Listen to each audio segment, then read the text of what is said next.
Hey everybody, welcome back. Movie review time, where we geek out about a movie we just saw, and we just saw Sonic the Hedgehog. We saw Sonic Pinball. That's the joke I should have made. Damn.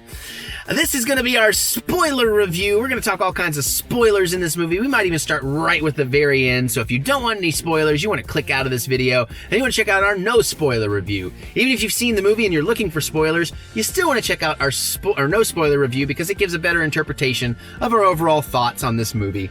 And a lot of stuff I'm going to skip over here. So you really should watch that if you want more of my opinion. This is more just us, getting into the nitty-gritty details of things that we liked or disliked and whatnot. Yep. And you got a minute here before we're not going to start spoiling just yet. We'll give you a good warning, but I got a few things to say first, like we don't consider ourselves movie reviewers, we don't consider ourselves critics. We go to the movies to have a good time and just enjoy a movie for what the movie tries to be. And then we like to talk about it and just geek out about it, whether we liked or what we didn't like, all that kind of stuff. So that's what this is about here. That's why I always quote the word review in the titles. I have to put the word in for algorithm stuff.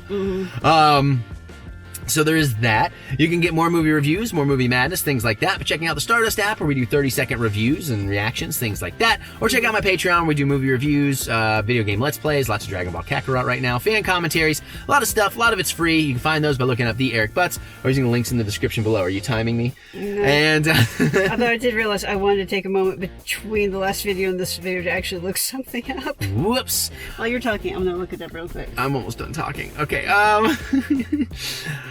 crap. Your superpower kicked in. The superpower of derailment. I said that. I said the Stardust thing. We're going to give you the spoiler warning. I said that we're not critics. You can get more stuff. Watch the spoiler. Oh, so here comes your warning. I have to do it. I got nothing else to say. Spoilers. Spoilers. Spoilers. Spoilers. Spoilers. Okay. And I'm waiting for... Okay. You missed your thing. Oh, that's right. I do have a thing, don't I? Yeah. So, the fungus was so confused when the alien invaded their territory. Okay. I tried to do a twist. I know. Well, the funny thing is that happened. I know. So, because usually the joke is you do the thing that doesn't happen in the movie. Well, the thing is, I don't know. Is Sonic considered an alien invasion? No, I'm thinking Robotnik. This is the very end. This is legitimately the end spoiler. Robotnik ended up on the mushroom world. Yes. The alien invaded the fungus. So you legitimately said a spoiler up front. When usually you do like the joke spoiler. Because I knew you couldn't do when the aliens invaded. So I tried to go for something clever. That worked. I got a good laugh out of it. All right. So now that you've been thoroughly spoiled, what were you looking up so we can know? Well, it's the whole Dr. Robotnik versus Eggman thing. Okay. I see it right there. You want me to paraphrase? Robotnik is the English name, Eggman is the Japanese. Yeah. But they did manage to reference both of those things. Yeah. And I did think they did some of that very cleverly. So yeah, that was one of those things that's like, was it Dr. Eggman begin with? It was like, again, it's been a minute for me since I played the games and everything, so it's like I have vague recollections of things like Green Hills is actually the name of the first board. Right, that I remember. It's like the Green Hills Zone. Yeah. Because again, where we were doing all those retro boxes for a while, I played that level. Between that and then like the Sonic releases on Switch and all that, I've played that level a lot in the last couple of years. Okay. So that I actually did know. Even though the Sonic world looked like that level in the beginning. So for a moment I was a little confused, like, But let's talk about that opening then, I guess. Let's start there. That looked great. Even like, the public loop-the-loops that he could use and all that kind of stuff. And even trying to get the kids on board with, and there's not even any school. Cool planet, right? And I think all that went over the kids' heads because it's right in the beginning of the movie and you're getting used to how fast he is delivering information. Because we had some very verbal kids in our audience and I didn't hear them react to that. Heard them react to other things. I heard this one kid, he must have been like 6 or 7. But I thought this was funny because like 20 minutes into the movie, he turns to his mom and says, "This is the best movie I've ever seen in my life." And I'm thinking, kid, you've seen like probably 5 movies. But again, it's more that element of it's all relative, and it was kind of cute. So, but the opening, and that's really fantastic. But it's like, is it even 2 minutes that we're in that world? Like it is maybe 3, but it is so much. Like that's one place I was right and wrong. Was that we would probably start on Sonic's world, and then he would come to ours. But I thought we'd at least be there for 5 or 10 minutes. I thought we'd get like a big sequence there. And we do kind of get a sequence there, but it's like, it is so short Yeah. And it's such a shame because, like, that's the Sonic movie I would like to watch. You know, like, I want to see the characters of that world doing the Sonic stuff in the Sonic places, the iconic Sonic places. Okay. By the way, y'all who are actually Sonic fans, that owl. Yeah, we don't know if that's a thing. Is that actually a thing? I mean, not bothered either way. I don't remember that. Just curious. Now, I did like the guys that were attacking them were looked like Knuckles peoples. Yeah, that was kind of interesting. Yeah, I thought and that was a good design. I would have liked to have seen some of that battle, but it was Baby Sonic on there too. So Baby Sonic. And going back to you wanting some more time there, I'm going to go ahead and skip to that last. Can I? You can, but I'm just curious where you're going. With the mid-credit scene with Tails. Okay, sure. Well, all right. So this is mid-credit scene with Tails. We warned you we'd be all over the place and be at the end before we started. But the thing is, it looks like Tails is looking for Sonic because it's like, hopefully I'm not too late, which kind of had that feeling. So I need to go grab him and take him home to fix things, in which case we probably also get Knuckles. Yeah, and I do think that they probably would still botch this, but I do think that the way they left everything and set everything up for a sequel, they did set it up so the sequel could all be in Sonic's world. And now even if they bring Donut Lord Tom into Sonic's world, I can be okay with that. Yeah. You know, because like that can work, but I want a movie that's Sonic characters in Sonic's world. Yeah. So that was kind of my issue. And I think if I remember correctly, Tails looked really good. Yeah, no. So, no, but again, that was probably an original design Tails. You know? Tails looked very close to his video game counterpart. Right. So I don't know. It's 50-50, yeah. They might have had to redesign him too. We don't know. I would assume... Oh, God, what would Tails look like in the original Sonic? Oh, that's Nightmare Fuel. But yeah, I'm like you. I would love to spend more time in the actual... Yeah, because it looked great. And I think I was telling you in the theater... because you didn't know that the original storyline is that Dr. Robotnik has captured all of Sonic's little forest friends and turned them into robots, and you have to, free them by destroying the robots. So probably what's happened off screen is Robotnik got off the mushroom planet, went over there, he's doing that, and now Tails has come to find Sonic to bring him back to stop Robotnik, so the sequel can be the actual Sonic game movie. Yeah. And that I'll enjoy more probably. Not that I didn't hate this though. And just out of curiosity, since you have played the game, do you remember that like at the end of each level you run through a giant ring to go to the next level? I'm not sure I ever got that deep into any of them. You never beat a level? Like is it like other stages of a level? Yes. Then no, I don't think I ever did a complete level. Well, no, I think it's at the end of each stage. Well, then I wasn't in the first thing then, or at least the first one. I don't remember that, but it has been a while since I played them, so maybe I just don't remember that. So the teleportation rings are actually a thing from the game. So they are. Yeah. See, because I didn't think they were. Although I was gonna say I found them they made it make sense in the movie, so I was more okay with it than I was from the trailers, but I didn't know that was actually a thing. Yeah, because I don't know if it's at the end of each stage of a level or at the end of the level, but you do go through a giant ring to go to the next thing. Okay. I do remember that. Or I'm having one hell of a Mandela moment. Yeah, because I just remember that you just collect the rings. I didn't know the rings ever did more than that. But then again, like I said... you collect the rings to get more lives. Okay. There was a nice bonus life joke in there, too. Yeah. I appreciate it. But the giant ring is going to be at the end of each level no matter what. Okay. Yeah, I got you. We can talk. You want to talk about it one more time? So the giant rings. Because there's a lot to get to here. Because you reminded me of some other things we want to get to, like some of the logic, the kids' film logic. Yeah. Of how military works. Yeah, they plaster Tom's face on the news as a terrorist, but they're in an obvious car with the hood ripped off and all this shit, and they've driven all the way to San Francisco. No one's noticed them. No one's found them. Now, she suggests that perhaps, since she's yawning, I'll say it. She suggests perhaps it was just one of those, well, they told, everybody's like, Dr. Robotnik's on it, let him run the show. But I'm like, yeah, but still, local law enforcement, somebody's going to be like, hey, he's over here, or hey, we've got him, we're keeping an eye on him, something. It's not just going to be that easy for them to travel at that point any longer. Also, Robotnik's thing, I thought they were setting it up with Robotnik when he's like, how can I kill someone who doesn't exist? Because he threatens to just erase him from existence, like being a government kind of person. So putting him on television immediately goes against that plan and almost brings him more safety because now he existed to the world. So you couldn't just disappear him so easily. Yeah. By the way, so it's things like that bugged me so as a movie. the guy that was originally in charge of the operation, the blonde guy, Yeah, that's from in Legends of everything. Tomorrow and Arrow. Damien Dark. Yeah. I was like, okay, they cast him. I expected him to be in the movie for more than that scene. No, there's only 3 people that were worth a damn in this movie. 3.5 people.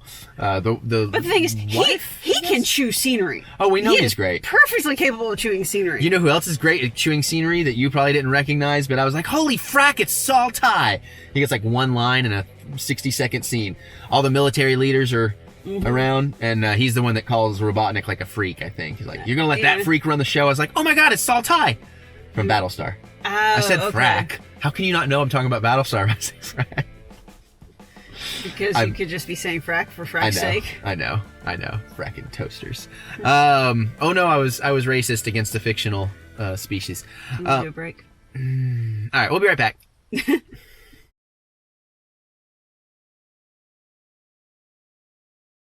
And we're back. Cool. Thank you for that money, lady. She makes me the money.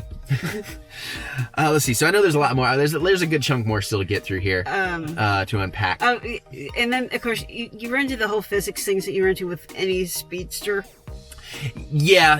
There's some very glaring issues with it's some of just this. like, because here's one thing. It's like Dr. Robotnik manages to upgrade his ship to keep up with him speed-wise, but the thing is, your brain has to be able to keep up with processing that speed, and I don't care if you're 300 IQ. I don't think your brain can go that fast. Right. And, and you know, what's interesting, too, is how fast does Sonic actually go? Because he seemed to be celebrating that he could go 300 miles an hour on the speed gun. But that's nowhere near the speeds he seems to be. Wildly inconsistent when he's doing his Quicksilver. Yeah, because the Quicksilver moment is faster than light, even though, because everybody is completely frozen.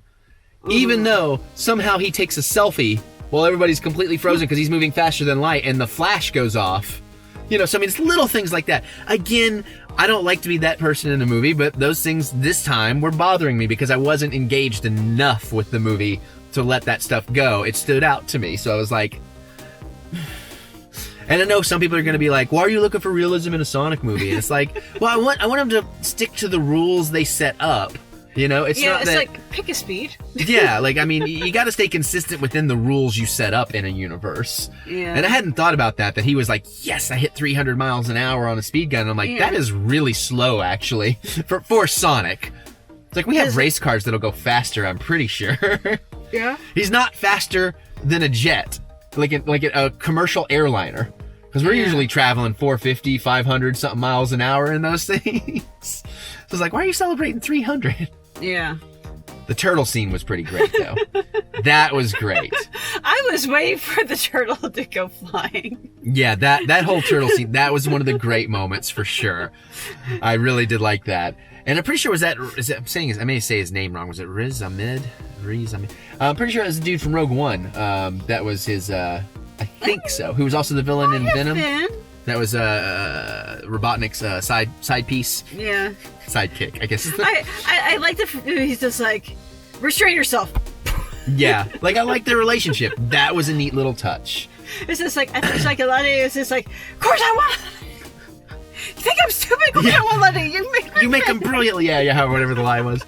And then, of course, you get moments that are like, oh, you know what, Jim Carrey's funny. Let's let him do this thing that doesn't really do anything. When he's doing all the stuff in front of the projection video game, it's like, this is like 3 minutes of just, hey, let him do his thing. No. The thing is, no. I know he was waiting on a thing to happen, but at the same time, I think, I don't know if they did this intentionally or not, but it kind of highlights that he and Sonic are in some ways very similar.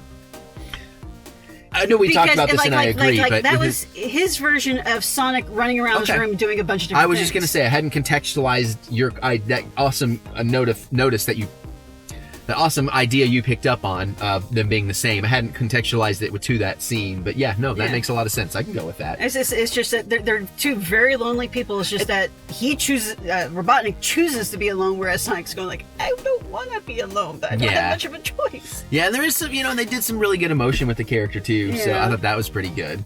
But yeah, so that was a good moment. I'm jumping all over the place, but I don't know how I feel about the sister-in-law. Or I guess she was sister-in-law. Because I don't know if that was his girlfriend or his wife, the pretzel lady. They were married. So his sister-in-law. A bit much. A bit like because they never gave us any reason. We're just supposed to be like, oh, it's just because she's a terrible sister-in-law that she hates Tom. Like, and then how would she hate Tom? He's like, is she racist? I don't know, because again, I don't think that's necessarily the case. But it's like he's clearly a good man that is kind to everybody, friendly to everybody, likes to help animals like his wife does. He's got a great job as the sheriff of an entire town. What is there to have made her hate him? I mean, I don't know. It almost felt forced. Like, hey, we need this comedy bit here, so like I could have used a line or something, or even if it was just like the sister admits, I'm just jealous because he made you move away. I mean, it just feels out of nowhere. That's one of those things. It's like, okay, did something get cut? Yeah, I mean, it could be. And again, that's a nitpick. Or did somebody just say, hey, wouldn't it be funny if? And she did have some funny stuff because of it. Yeah. But again, it's one of those, was it thought out or was something cut? And again, it's a minor nitpick. That's not something that ruins the movie by any means. Speaking of minor nitpicks that you had. Oh, I've got product plenty. Placement. Okay, so obviously the Olive Garden stuff. Oh, actually, I wasn't even thinking about that. I was thinking about the Fitbit reference. Oh, no, I didn't even count that one. See, that one didn't feel like, but now that you mentioned, I'm sure that's product placement, but that one felt natural. With the girl running around and she's been tied up all this time. Will you grab my Fitbit? At least get me some steps. Like, I mean, that just seems like, because so many of us now wear these devices and track our steps. It's very common these days. So that felt a little more natural. It was the Olive Garden and it was the Zillow real estate. Those two were so incredible, especially Olive Garden. But Zillow is like, who talks like that? She's like, I was just looking up apartments on Zillow, and then it cuts to the screen, like, quarter of the screen is the Zillow logo. I'm like, that's pretty in your face. And then actually no. That was a perfectly reasonable line. It's like, but who says on Zillow? I was just looking up apartments. I was looking for apartments. Bob and Sherry talk about Zillow a lot. Yeah, they're probably getting paid. There's a whole other issue about Zillow that's not for this video. They might not be the best. I don't know. I've been hearing some things. But anyways, and then the Olive Garden at first wasn't so bad.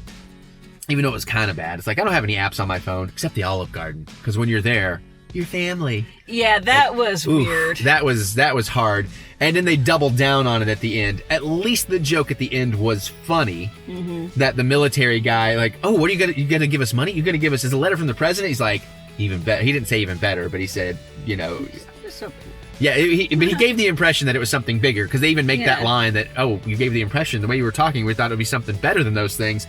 But it was cute that it was a $50 Olive Garden gift card. But again, it was like, wow, hammer it home. And the military guy's like, the pasta bowl is bottomless. It's like, how much can you intentionally just sell this to the audience? True. Like, it was a bit much. You know what happened? They had to reskin Sonic. They needed more money, and they asked around the Olive Garden and went, well. You might be right, because those are clearly jokes that could have been used for a multitude of brands out there. Yeah. So, and again, not normally something that bothers me, but in those two cases, I found it just very in your face. And that was like some kind of eye-rolling groaner moments for me. So it's things like that if they weren't as obvious or weren't as in there, this movie might have actually sold me enough to come out saying it's really good, instead of just saying, yeah, it's decent, it's good, it's all right. It's not bad.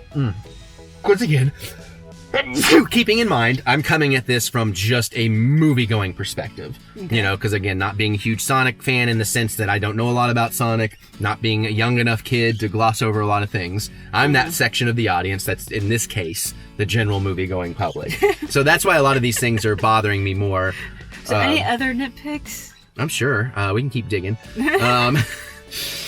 Let's see.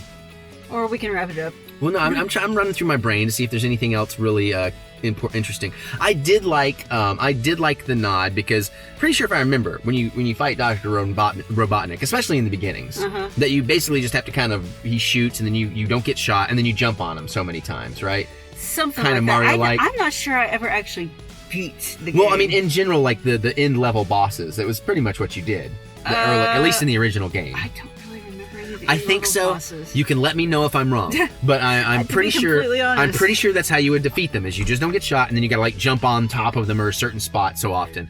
Yeah. So I did appreciate in the fight against Dr. Robotnik at the end that that's pretty much what Sonic did. It wasn't jumping right on top, but it was like I gotta bounce into him and kind of just ding and dent and wear him down. Yeah. And I thought that was a neat way of doing that video game trope in a live action film. So I did appreciate that quite a bit. I thought that was a cool choice. And I kind of wonder if it's one of those things. It's kind of like he did a lot of damage to that tank, but it's like you screw with the wheels of something moving at high speeds. It's pretty easy to tear something up. Yeah. But like in the bar fight, he has like no power. He can move fast. That was funny, yeah, that there was no like leverage or weight behind his hits. Yeah. So I was sitting here going it's like he can hit things fast, but he doesn't have a lot of mass. So yeah, it's going to take him a little longer. Yeah. So that was kind of neat. And another thing I did like that was a good... I know, I'm going to start the engine. I was thinking of it too. That's probably why she was trying to get me to wrap up. But the other thing I did like in terms of doing a live action version of a video game trope was with that first highway chase. With like it was like the big car and they broke it, but then it turned into another piece. And now you got to break that and it turned into another piece. You got to break that, turn into another piece. I thought that was another cool realization of a video game trope. So I will give it credit. I mean, they did a lot of things right. Yeah. But in the basics of film storytelling, they did a lot of things generically. Which is what I had kind of said from watching the trailers. It's generic, but it's a fairly well done generic. I was going to say they did achieve it better than I thought it was going to be. I was absolutely right, and we argued about this in other videos. I'm gonna have to go find them so I can show you telling me that I would be wrong, so I can say, haha, I was right for once, about what was gonna happen in terms of Robotnik, that he was only gonna be full-on Robotnik for like a little bit at the end once he's been moved to another planet, with the big mustache and all of that. Because you kept not arguing, but you kept saying, no, he's probably going to be like that, more of it, or something. I don't know, but I don't remember having that argument. I'm probably wrong. I'm always wrong, but I know I may have offered a possible alternate. But anyway, so you get he has like the little baby mustache. He's got hair through the whole movie. He's human Robotnik. Yeah. But then the post-credit scene, he's turned full on. No, it kind of worked, but then he became full-on Robotnik, which looked great. And I'm like, now he's still not quite full-on Robotnik. Well, I mean, he does not have the proper body shape. Close enough. I mean, and he starts walking like a robot and doing zzz, all that stuff was kind of cool. Yeah. I like him in the flight suit, and they're like, "You going to Comic-Con?" That was a good line. There were some great lines about, how I've never been wrong. Oh, except you just were. Like some of the shit Tom was throwing at him was pretty great. I like Tom using the ring to get on the back of the ship, even though that didn't go well. I love the crazy guy at the end coming out with the chainsaw. It's like, you all can see him, right? I love that it was even better than that, because like it was that moment of, this is our town, he's our friend, that kind of that cliche moment, and he comes out and like, and now everybody can see that this thing was real, and I am not at all crazy, and that I was actually really observant. You should all really actually appreciate. Like it was like an extended like it was just enough. I thought that was pretty funny. Yeah. That was pretty good.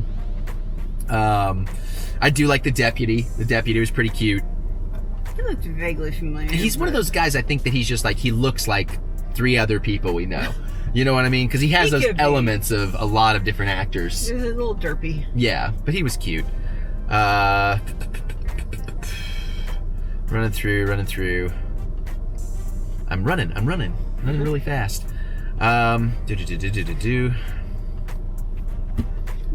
The scene, they spoiled some of the funny scenes in the trailer, like when he's in the bag. Like, you have your kid in there? It's not my kid. I do have a kid. Like all that was spoiled, but it's still pretty funny. It just wasn't as funny after seeing it 20 times. Yeah. Is your back windshield wiper running? It might be. I hear something back there. Still a new car. Still figuring all this out.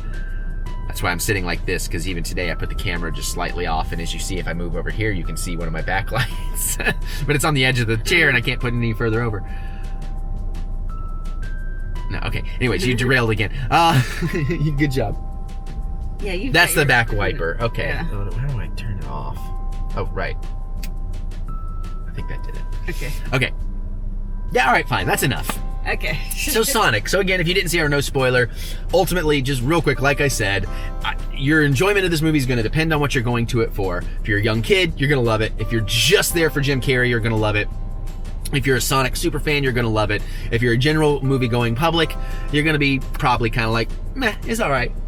And that's fair. Everybody gets different opinions, different stuff. So, yeah. But it did make me want to go home and rewatch Tomb Raider because it's been a minute, and I really enjoyed that. The Angelina Jolie ones are all right, but I don't think those are good adaptations. I think the Alicia Vikander one was a pretty faithful adaptation. And I mean, that was pretty much the story for that last Tomb Raider game, wasn't it? Well, the start of the new era of Tomb Raider games. Yeah, there's been like two, maybe three, but I think two since there. They've done a trilogy. Okay, all right. And I'd like to play those. Do you want me to give that for you? We can start playing that after Dragon Ball? No. No. We're doing Kakarot, and then maybe we're doing One Punch Man, and then after that, I'm doing Resident Evil 3, and then shortly after that, you'll be in Final Fantasy 7, I imagine. So, it's a good year for games. We're talking about games, talking about Sonic. All right. Anyways, let us know. Geek out with us in the comments. How wrong am I? I'm sure I'm going to hear a lot of it. That's all right. Ad revenue, baby. And, you know, if you agree, you disagree, what you loved, what you'd like to see in a sequel, what you think they did right, what you think they did wrong, any of that stuff, let me hear it. Geek out with us in the comments. We'd love to hear what you have to say. Other than that, you click that thumbs up button, give us that good old thumb of encouragement, as we do love to be encouraged. But now, you also want to check out the Stardust app, where we do 30-second reviews, reactions, things like that. Or you're going to check out my Patreon, where I do all kinds of movie reviews, everything old, new, and in between. We also do video game Let's Plays. Sometimes I do fan movie commentaries, a whole lot more, a lot of crazy stuff. A lot of that's even free. You can find either of those by looking up TheEricButts, using the links in the description below. And, of course, now, did I already see the thumbs up? I already did the thumbs up, and I already did the comments, so I can't do much more faster. So we're going to get out of here, and we're going to go catch them all and be faster. Gotta go faster, gotta go faster. Micro Machines. We'll see you all later. And what happens if you give him speed? Hello, Mary. Bye. Let's stay it in.